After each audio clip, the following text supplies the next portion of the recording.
Hello, my name is Barbara Leland, and I'm a certified holistic health coach in Huntington Beach, and I do the healthy eating classes here at Hoag Cancer Center. Usually we do a lecture the first week, and then the second week we do the cooking demo, but because I thought that this recipe might be something you might want to make for 4th of July, we switched it around, and today we're going to do the cooking demo, and next week we'll do the discussion about how you can celebrate your independence from junk food. So let's talk first about the ingredients we're going to be using today, most of the ingredients that we'll be using. So we'll be using oats, and I've noted here all of the items that should be organic. We want rolled oats, not instant. And the benefits of oats is they're antioxidant, they help your blood pressure, they help control your blood sugar, they help your cholesterol. They have fiber, both soluble and insoluble. They help your immune system. They have melatonin. So if you have oats at night, that might help you sleep because they will build up some melatonin for you. They have selenium, which can help lower colon cancer risk. And the biggest reason we want oats to be organic is, and we've talked about this before, but just to remind you, they use glyphosate, which is the same chemical that's in Roundup by Monsanto, and that's used to hasten the drying time. So you want to make sure you buy organic on that. It's not so much the pesticides while they're growing, but it's what they're using to process the oats.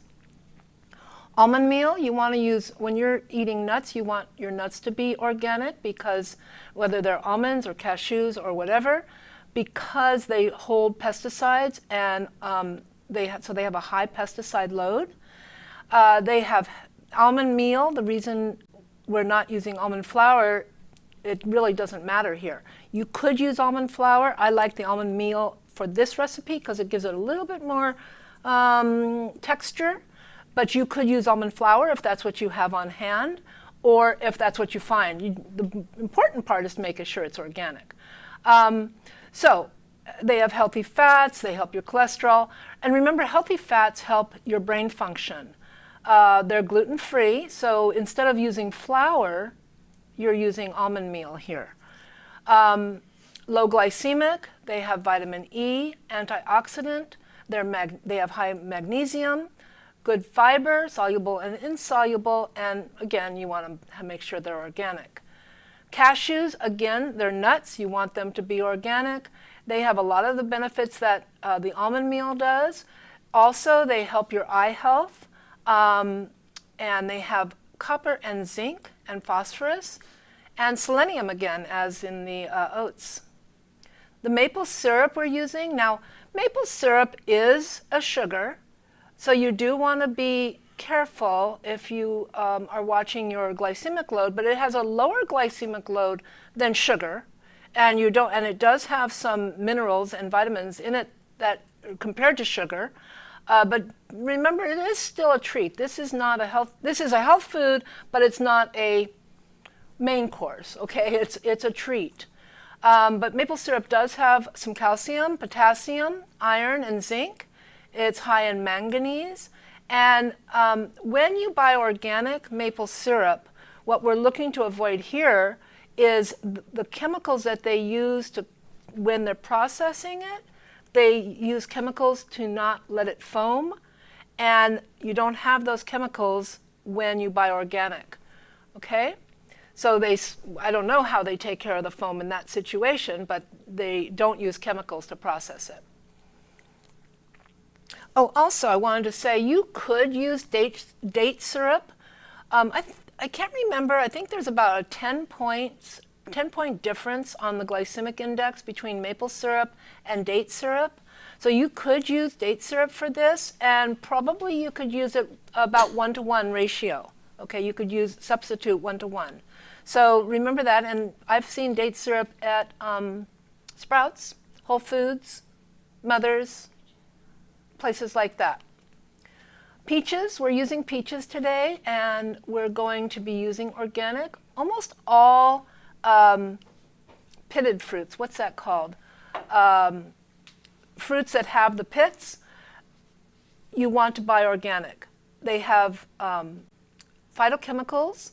They're antioxidant. They're anti-inflammatory. They have vitamin C, fiber. They may help your digestion. They may reduce your allergy symptoms, and they have fiber, high fiber. Again, they have a high pesticide load. All stone fruits, that's the word I'm looking for, stone fruits. They have a high pesticide load, so you want to be careful. Cherries, plums, peaches, nectarines, all those stone fruits, you want to make sure they're organic. Chia seeds, we're using chia seeds just to thicken this up. And if you want to make this and you don't have chia seeds, we'll talk about it again, but what you could do is just increase some of the drier ingredients. But what we're using the chia seed for is to thicken up the custard that we're making, the so-called custard. Anyway, chia seeds, the benefits of chia seeds are they're anti-inflammatory, antioxidant, they help your blood sugar, they have calcium, 3 tablespoons of chia seeds equals a glass of milk.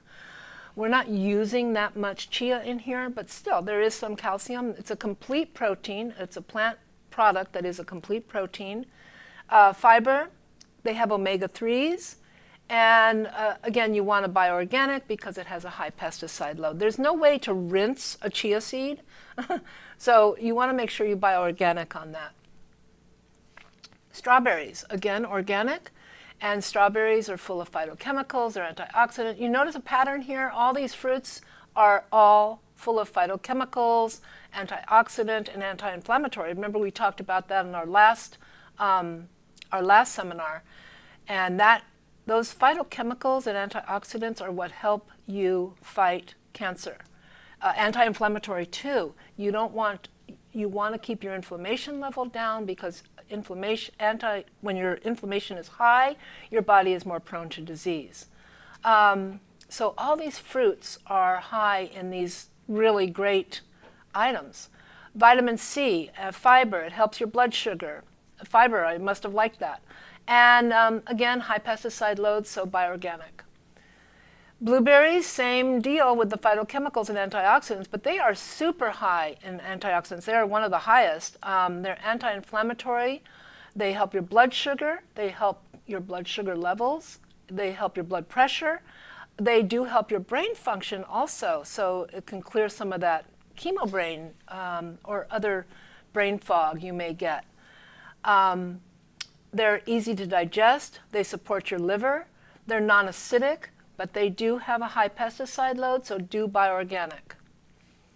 So as we go along, you can type in your questions into the chat, and I'll get to them either in the middle or at the end, whatever, and then we'll talk some more. Okay, but let's start making the recipe. So what we're going to do today is we're going to make these little red, white, and blue tartlets.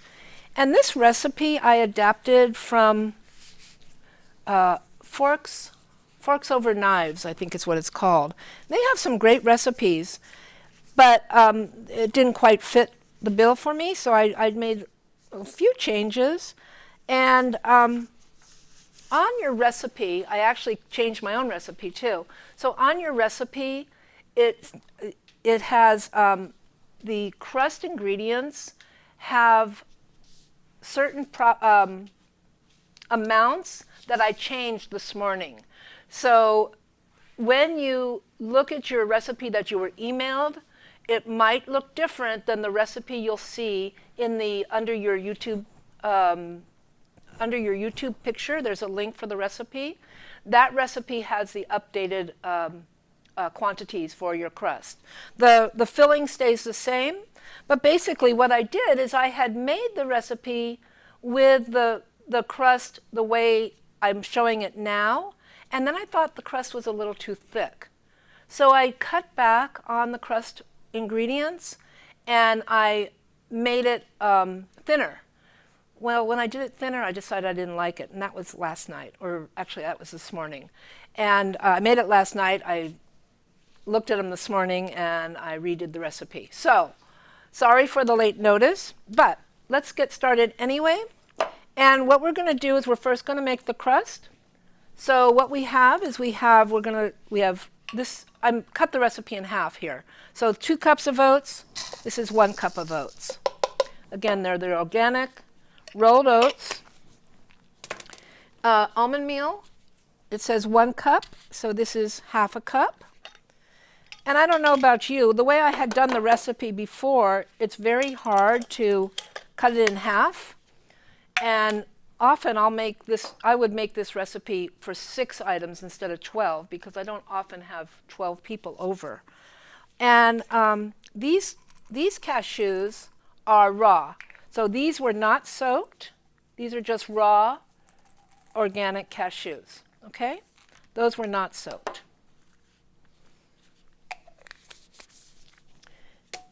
So what I was saying is if you're going to cut the recipe in half, it's a lot easier to cut 2 cups of oats in half than it is to cut 1.5 cups of oats, which is what the original revised recipe said. So I had to do some calculations last night, and I didn't like that either. All right, so we're going to first grind up in the food processor the dry ingredients. And what you're going to do is you're going to do this until you have like a fine powder.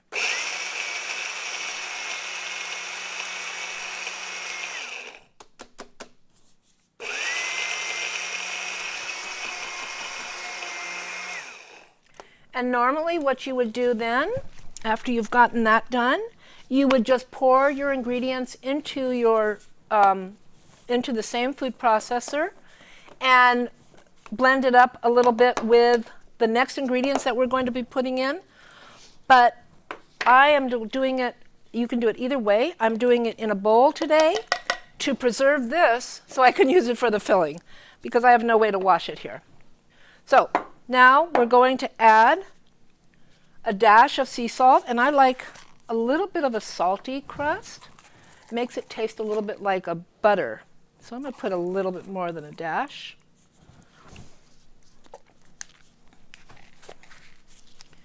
And then we're going to add the maple syrup and the vanilla extract. And I just I measured it and I put it in here today. Because I don't think you need to spend your time watching me measure out ingredients.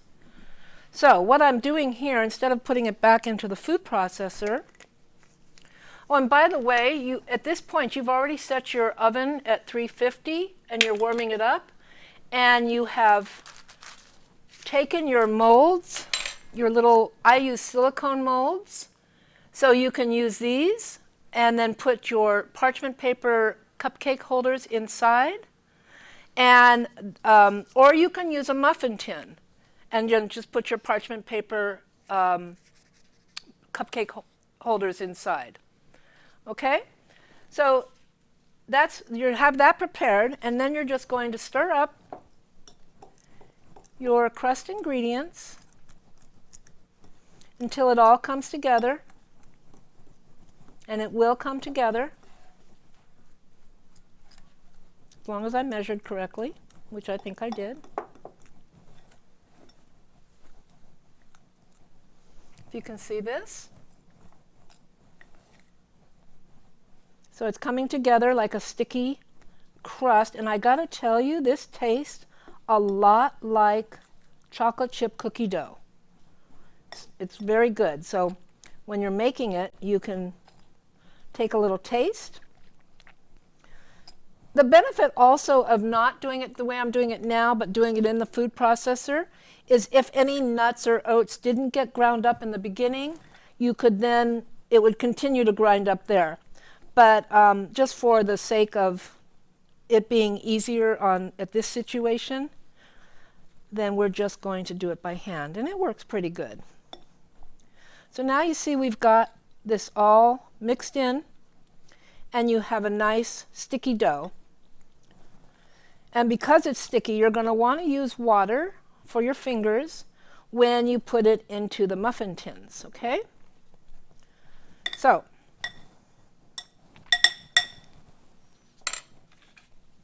we're going to measure about a heaping tablespoon and put it into each container.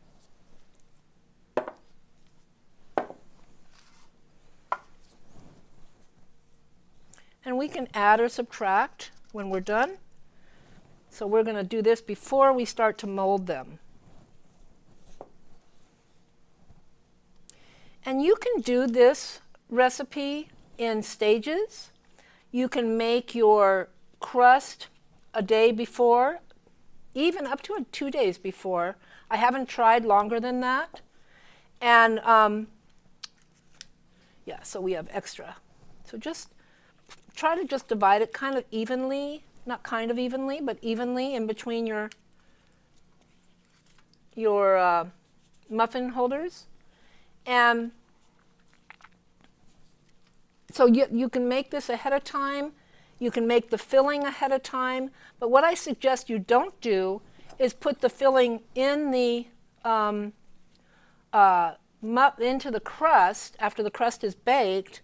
Don't put the filling in the crust and leave it for 2 days, because your crust is going to get soggy. If you leave the crust without the filling and don't put it in the fridge, I didn't put it in the fridge, I left it in a covered container on the counter, and then it stays nice and crispy. So now what we're going to do, so we've got these blobs of muffin cookie dough. But what we're going to do is we're going to press them down because we want to make a shell. Have some water because it is sticky. And you're just going to form it like as if you're working with clay. So you just keep working at it until you have a little cup inside, okay?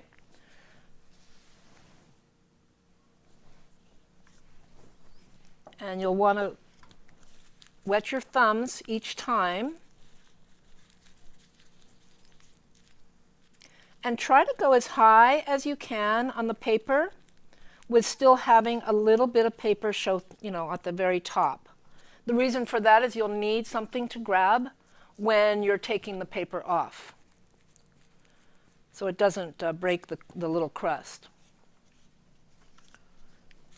So you're just you make an indentation in the middle and then bring it up like you're making if you've ever worked with pottery, it's like you're making a cup or a mug or a vase, anything, a bowl.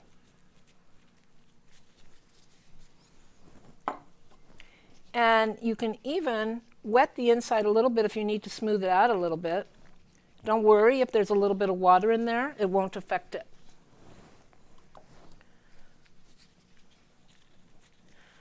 So, and I do find a couple of, nuts in here. Actually, I don't think that's a bad thing. It'll just be another aspect of crunch.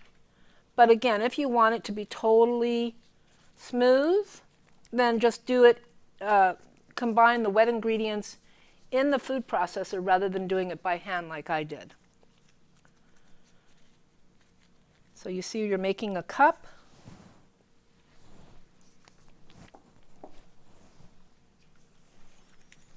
And your oven has just beeped that it's ready, it's preheated, and you're just about ready to stick them in the oven. And you're going to bake them for about 10 minutes, maybe 12, depending on your oven. Watch them. You just want them golden on the edges. So there you go. You've got your, almost there you go. Go ahead and hit the button on your oven to tell it to keep heating because you're not ready. So you can see why I cut this in half, because I don't think you would have wanted me to do 12 of these while you were watching. But you get the idea. So now you have 6 cups of muffin dough or tartlet dough. And then you're going to stick them in the oven for about 10 minutes, ding, and you're going to take out these nice crispy tartlet crusts, okay? Now, what you want to do, and I did most of them already, I did all of them but one. What you want to do is you want to remove them from the mold, and then you're going to carefully, very carefully, and I'll show you on the one that I'm going to leave it in there, on the one that I haven't done yet. And I apologize, I'm going to need to take off my gloves. However, I did wash my hands, but I cannot do this with gloves on. So this is a little tricky. You just want to be careful because you don't want to break the cookie dough or the tartlet cup. So just peel off the paper. See how nicely it comes off? If you have the paper stuck in between the dough, it's going to be difficult and you need to slow down because it'll pull the dough, the cookie apart, like this one. And I call them rustic tartlets because that way you can get away with it not being formed exactly perfect. You just put rustic on anything and it's non-uniform. Okay, so we have these little tartlet crusts ready to go. Oops, did I forget to do this one? I did. All right, again, so you're going to see me peel off the paper. Another way you can do this, and I did try doing it, and it worked pretty good, is you can take your mold, put it upside down, put the paper on top of it, and then the paper is going to be on the inside of your crust. And that might even be a little easier. I don't know. It's about the same for me, but whatever works the best for you. It might be easier to mold it. You just put it on top and then smush it down. There you go. Not hard. You just want them, when you take them out of the oven, you would never just take them out of the oven and do this because they would totally break apart. So when you take them out of the oven, you want to let them cool completely. If you can let them cool, for an hour, that's great, or even more. But make sure they're totally cool before you try to take the paper off. So now we've got our little tartlet cups ready for the filling. So we're going to work on the filling, which is really easy. We're going to use our same pretty clean cup. And that's why I wanted to use the bowl so I could use this over again. So now these cashews, I soaked them overnight in water. Measure them before you soak them because they will grow a little bit and you won't know the measurement. You won't have the correct measurement if you try to do it afterwards. So I soaked them overnight. If you forget to soak them overnight, you can boil them in water. Put them in water, boil them, bring it to a boil, and then turn the water off, turn the heat off, and let them stand for like 20 minutes, half an hour. It's about the same effect. I would rather keep them raw just to keep the enzymes, but if you forget to do it, you can certainly do it that way. And I have often forgotten to do things. Also, you could do this ahead of time and you can freeze them. So I have soaked frozen almonds, for example, in the freezer ready to make almond milk with. So I'm going to put the cashews, the soaked cashews overnight. I'm using peaches for this recipe. You can also make it with apples. So in the fall, you can make it like with apples. You could make it with pears in the fall. You could make it with banana. Banana is pretty strong, so it will be very banana-y. You can make it with mango. I mean, really, you can do anything. Just have the quantity of fruit be about the same. So the recipe calls for 2 peaches. This is 1 peach. And I used frozen peaches for this because I thought they'd be softer. And I wasn't sure if, it's early yet. The peaches are just starting to be delicious. I just got some the other day and they were delicious. But I wanted to make sure that they would be good. So I'm using frozen peaches and I'm using the equivalent of 1 peach. And then for the maple syrup, I put the maple syrup, the vanilla, and lemon in here. The lemon is really to keep the fruit from changing color. You get a little bit of a lemony taste, but not a lot. But you really don't want that fruit to, like if you're not serving it right away. I did it with banana, and the bananas turned brown. So the apples, I did it with apples, and I put it lemon, and they stayed nice and white. So the chia seed, the reason we're using chia seed is just, like I said, just to thicken it. You're going to need to let it sit and chill for a while afterwards so that chia can do its thing and thicken up the custard.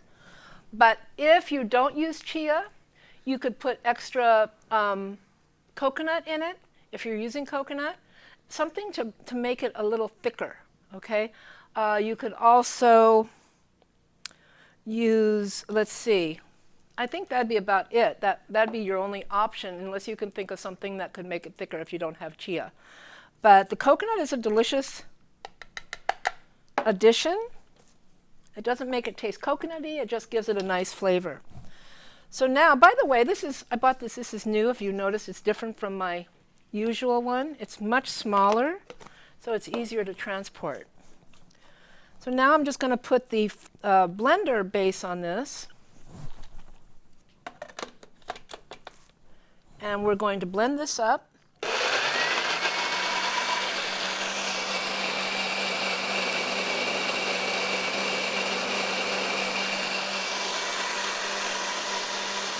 You want to do that till it's nice and smooth.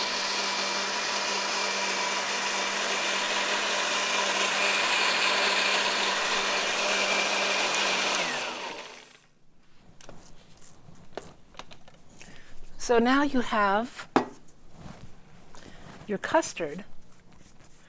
And at this point, so there's your peach custard, if you can see that okay. And at this point, what you could do is you could put this into a jar or a container, and you can put it in the refrigerator and let it sit like that. And you could do it like for the next day.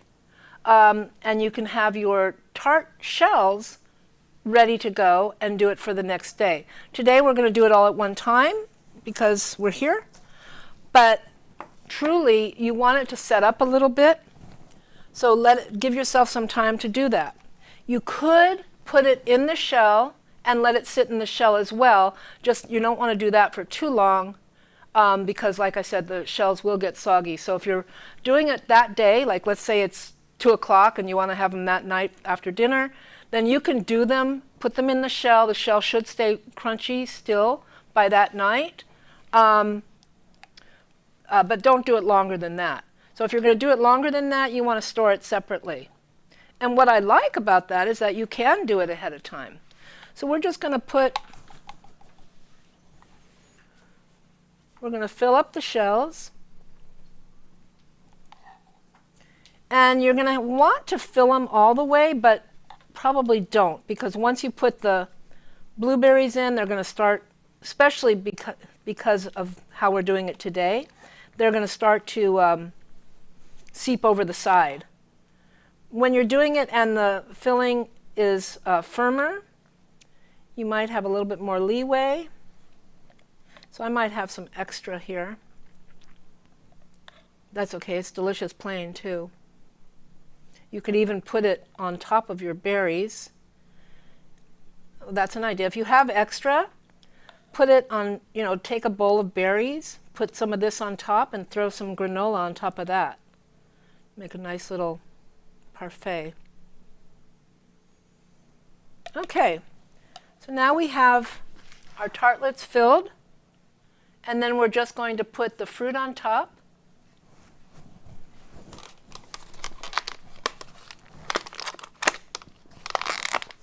And you have to open it.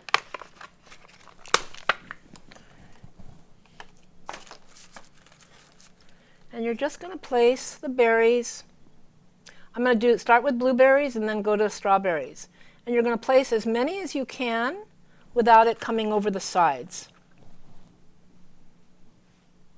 And remember, you're still going to put strawberries, so you can always put more in if you need to.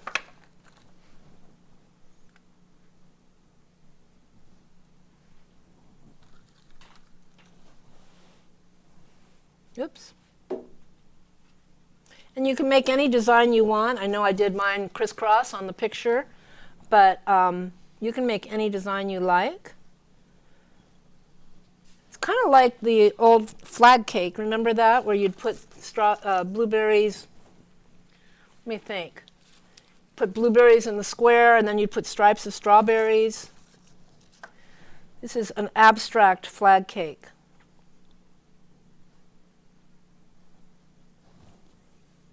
So let's just cut up some strawberries here and see how much room we have.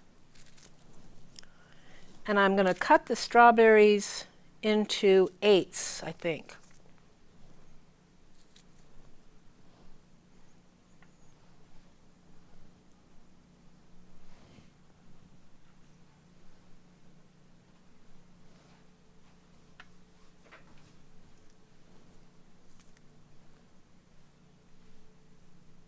You can even cut them into littler pieces if you can't fit it. These are little tiny tartlets, so there's not a lot of room. So do it however works for you. You could also use raspberries on this. This one's too big. Raspberries would be nice, nice color, nice taste. If you can get them sweet enough. Sometimes they're a little more sour than a strawberry. But you just want the color of the berries to show through, so you don't want to submerge all your blueberries.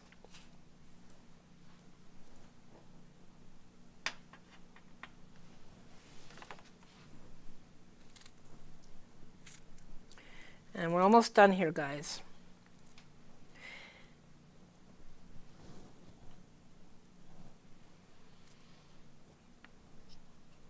And that will do it. And again, remember, you're wanting to use organic. Oops. Strawberries, blueberries, peaches, all the fruits that you're using are going to be organic. And I don't think I can fit any more on here. Want to, but that's about all we can fit. So there you have. And then, you know, like I said, you're going to put these in the refrigerator, let them set, and then you serve them. Or you let it set separately, and then when you're ready to put them together, you just plop them in and serve them just like I was doing now. So that's a great recipe. It's versatile. You can make with all different kinds of fruits, and it's really tasty. And it reminds me a little bit of the little French fruit tarts you get with the custard, the cookie dough, the cookie crust, and then the custard. This is all vegan, gluten-free, no processed sugar. Everything is good for you. There is, like I said, there is a little bit of a glycemic load, so do be careful on that, or use some date syrup instead. Let me see what questions we have. Is there a reason why you wouldn't use the silicone molds without the paper? I don't know. I don't know if it would come out. I've never tried doing that. So I don't know if it would come out as smoothly. Maybe it would be even better. I'll try that and see.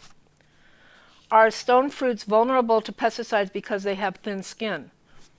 Well, compared to a melon, yes, but some things hold pesticides more than others. So for example, broccoli. Broccoli does not hold pesticides. They don't have to use as many pesticides, and it doesn't hold pesticides. So it's not necessarily, you can't just look at the skin and say, oh, that's why it's organic or not organic. But often, if it's something like a melon, you can go ahead and be safe, you know, pretty much know that that's okay to have non-organic. Can you use arrowroot powder to thicken? Good point. That would work. Arrowroot powder, it's like a cornstarch, but it's better for you than cornstarch. So arrowroot powder might be a good thickener for this. I don't know how it would set up. So, but if you don't have chia, that would be a good thing to try. How many calories would each tart have? I don't know. I didn't calculate that. I I didn't calculate that, but maybe when I put it on my website, I'll try to do the calculation and put it on there. Can you make this in a large pie pan or springform dish? Well, I think you could. I think that would be delicious. It might fall apart a little bit when you cut it, would be the only reason I'd want to have it in a little handheld. It might be harder to serve because it doesn't get firm, like the strawberry pie that we made a couple of times ago. That got nice and firm because we were freezing it. These were not freezing. And we're not cooking it, so it's not as firm. Think of it more like a pudding texture. It's more like a pudding. What did you suggest to use instead of maple syrup? Date syrup. Date syrup has a lower glycemic load than maple syrup. So it's still going to be a treat, and but it's delicious, and you can pretty much use it 1-to-1. Okay? So are there any other questions? That's it? Okay, we ran a little bit over, I'm sorry, but I hope you like these tartlets, and maybe you can make them for the 4th of July and see what your friends think, and enjoy them. And I hope you have a great holiday. Next Thursday, we'll be here same time, Thursday at 2:30. And we'll have the discussion, and then we'll talk about how do we truly get independence from junk food, okay? One of the ways, by the way, is to push out the junk food with things that are actually good for you, okay? So I'll see you then, and if you have any more questions, I do have another question coming. But if you have questions after the fact and you've forgotten to ask it or something comes up while you're making it even, you can contact me at 2life-2health@hotmail.com. That's TOLIFE-TOHEALTH@hotmail.com.